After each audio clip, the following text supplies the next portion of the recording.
Hello नमस्कार दोस्तों, मैं राजू शर्मा आपका दोस्त आप सभी के लिए लेके आया हूँ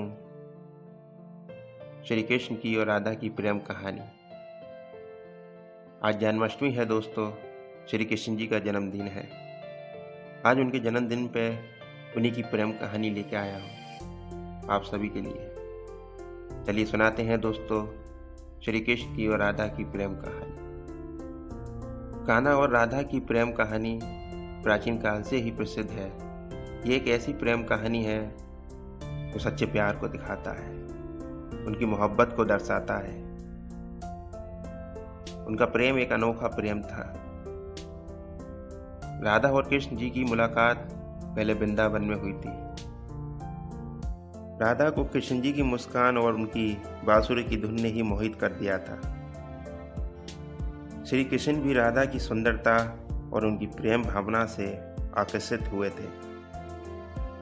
धीरे धीरे दोनों के बीच प्रेम का संबंध बन गया। वो दोनों एक दूसरे से बिछड़ना नहीं चाहते थे, लेकिन उनके प्रेम को समाज और परिवार ने स्वीकार नहीं किया। फिर भी राधा और श्री कृष्ण ने अपने प्रेम को नहीं छोड़ा। वो दोनों एक दूसरे के लिए तड़पे और उनका प्रेम और भी गहरा होता गया। आज भी राधा और श्री कृष्ण की प्रेम कहानी प्रेमी जोड़ों के लिए एक प्रेरणा है। ये कहानी हमें सच्चे प्रेम के बारे में सिखाती है। आजकल की युवा पीढ़ी सच्चे प्रेम के बारे में क्या जाने।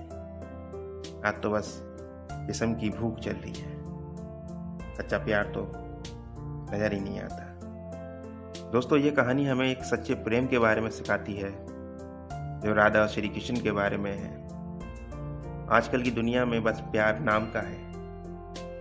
शरीर की भूख चल रही है हर जगह। सच्चा प्यार तो कोई जानता ही ना है कैसा होता है। और किसी को सच्चे प्रेम के बारे में जानना है तो श्री कृष्ण और राधा के प्रेम के बारे में जाने। कैसे दोनों एक दूसरे से जुदा होकर भी एक दूसरे के हो गए। इसे कहते हैं प्रेम, इसे कहते हैं मोहब्बत। जो बिछड़कर भी दोनों एक दूसरे के हो गए। अगर आपको अच्छी लगी हो श्री कृष्ण और राधा की प्रेम कहानी तो कमेंट लाइक करके जरूर बताना दोस्तों, और चैनल को सब्सक्राइब करना। जय श्री राधे।